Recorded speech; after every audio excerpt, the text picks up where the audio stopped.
क्यों भैया Brock Lesnar, तुम यहाँ बैठे आराम से तबेला चला रहे हो और तुम्हारे बारे में सोशल मीडिया पे क्या खबर चल रही है कि तुम फिर से अपनी वापसी करने वाले हो। भाई ऐसा कुछ नहीं है, ये सरासर बकवास है।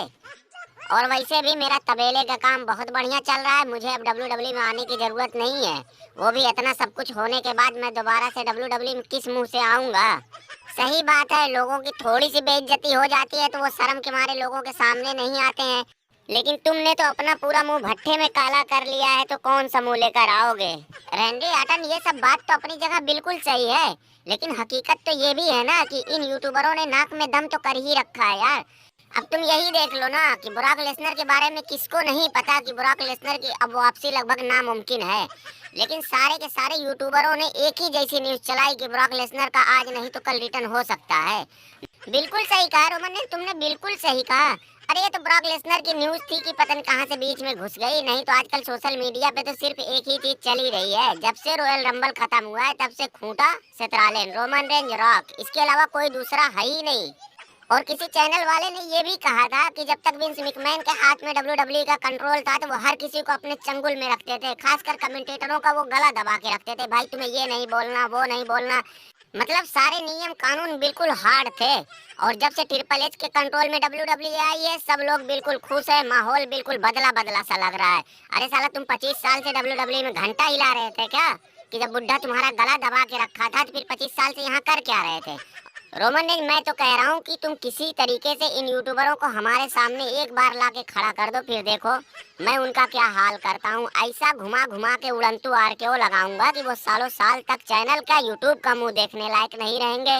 चलो वो तो आज नहीं तो कल हमारे हत्थे तो चढ़ ही जाएंगे। लेकिन जॉन सीना ने क्या कांड किया है पता है? वो देखो पीछे देखो, अब भरी महफिल में ये भाई साहब नंगे पुंगे घूमने लगे हैं। कहाँ कहाँ? हाँ यार सही तो बात है। क्यों भैया जॉन सीना, अब तुम लोग कहना क्या चाहते हो? ध्यान से देखो, हमारा कपड़ा ही ऐसा है। हाँ सही बात है, तुमने तो काले रंग का कपड़ा पहना है, इसी वजह से हमको ऐसा दिख रहा है। खैर कोई बात नहीं, हटाओ। और भैया सेमस, तुम कैसे? कैसे क्या यार, दिसंबर से चमगादड़ की तरह लटके हुए हैं। बस बस इसी इंतजार में लटके हुए हैं कि कब डब्ल्यूडब्ल्यू वाले हमें हरी झंडी दिखाएं और हम उतरते ही चारों तरफ तबाही मचा के रख दें। क्यों भाई दरोगा, तुम वहाँ क्यों बैठे हो? कल मंडे नाइट रॉ के लिए तुम्हारा कुछ है हुए कि नहीं?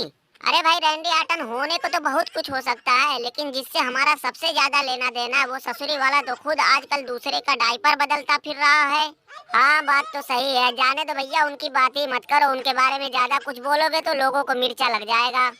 क्यों बे गिजलर, तू क्यों महोका जैसा मुंह बनाकर बैठा है? कुछ बोलना है तो बोल दे। मैं तो यही कहूंगा कि तुम डब्ल्यूडब्ल्यूई का चक्कर छोड़ो, वहाँ बेमतलब का तुम्हारी बहुत ज्यादा बदनामी भी हो गई है। तुम या तो टीएनए में चले आओ या एनजेपीडब्ल्यू में चले आओ, वहाँ हमारा और तुम्हारा चैंपियनशिप के लिए एक बहुत बड़ा और बहुत जबरदस्त मैच भी हो सकता है। या तुम्हें अगर और ज्यादा पैसे की जरूरत है तो एडब्ल्यू में चले जाओ। उठ उठ उठ ससुरी वाले उठ, गिजलर फिजलर अब तू हमें समझाएगा? जल्दी यहाँ से चला जा, नहीं तो पोंछ उखाड़ कर मार दूंगा। ब्रॉक लेसनर वो सब छोड़ो, लाओ हमें और रैंडी आर्टन को 250-250 ग्राम दूध दे दो, लेकिन देखो दाम थोड़ा ठीक ठाक ही लगाना, ऐसा ना हो कि दोस्त समझ के काट लो। भाई देखो, बाहरी को तो हम 550 रुपए लीटर में देते हैं, लेकिन तुम लोग अपने आदमी हो, इतने दिनों तक साथ में रहे हो, तुम्हें 5 रुपया कम लगा देंगे और क्या। अरे भैया, तुम दूध ही बेच रहे हो कि दूध में जाफरान मिलाकर बेच रहे हो? चलो भैया रोमन रेंज, यहाँ से चलो।